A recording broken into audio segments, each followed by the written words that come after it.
In this episode, I discuss powerful, practical ways photographers can stay consistent when showcasing their work. So stick around.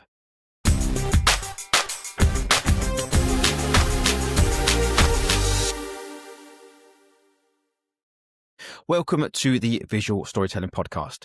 Get yourself settled in as I'm about to share 9 ways you can improve your consistency when it comes to sharing your work. Consistency in visual styles is number 1. So use a recognizable color palette or tone, whether that be warm, muted, punchy, monochrome, whatever it is that suits your brand. Maintain a signature composition style, so how you frame, layer, and use the space. Keep your edit consistent across platforms so people instantly recognize your work. Stick to a predictable mix of shots, wide, medium, close, whatever it may be, to create a storytelling rhythm. Number 2 is consistency in subject matter. So regularly share work that aligns with your core niches. Document similar environments or styles or of people or brands to reinforce identity, and revisit ongoing projects or themes so your audience sees progression. And number 3 is consistency in storytelling. So present your work in sequences that make narrative sense. Use captions that reflect your approach, be that observational, reflective, or educational. Frame your posts around what you saw, felt, or aimed to capture. Next one is consistency in posting rhythm. So share work on a reliable schedule, be that daily, weekly, or at set milestones. So for example, I've recently changed the consistency in the upload of this podcast. I used to try and do it once a week. That became too much. I had too much going on and I fell out of consistency. So I've now moved that to every fortnight. And for those outside of the UK, that means every 2 weeks. Rotate content types in a pattern your audience becomes familiar with. So behind the scenes, final shots, insights, just keep that pattern going. And keep a bank of evergreen images ready to maintain flow during busy periods. I spoke recently about how I like to time block, and I find that helps me with my consistency. That's just one way of doing it. And there are plenty of websites or third-party apps out there that can enable you to bulk load your content and schedule it. So have a look into some of those to help you with planning your consistency.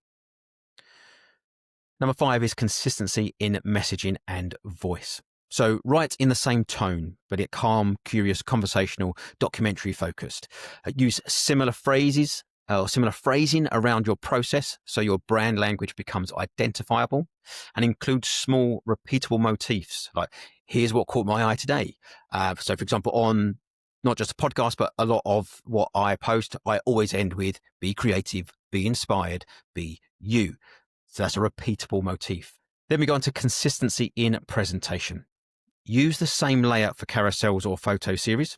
Create uniform borders or crop ratios for a cohesive feed, and maintain a standard format for case studies or project breakdowns. Brand your thumbnails, cover slides, or reels in a uniform way.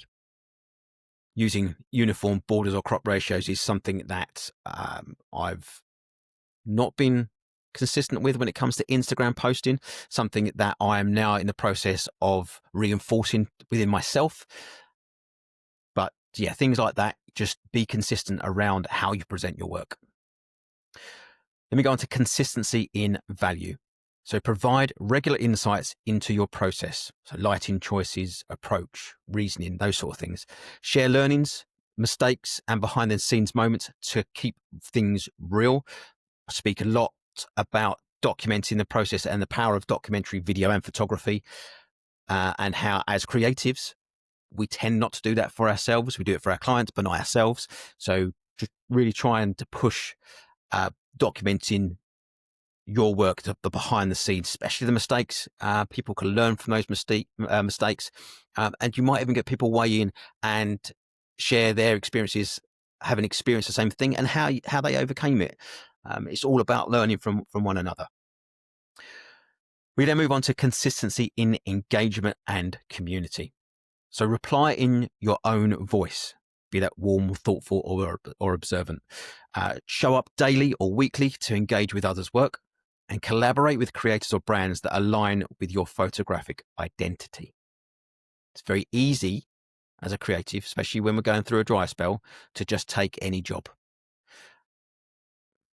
Okay, that's money coming in, but in the long run, that could be more damaging than it is sort of helpful. So really sort of narrow in within your identity and the niches that you work within. We then go into consistency in professionalism. So deliver every project with the same care from small to higher profile clients.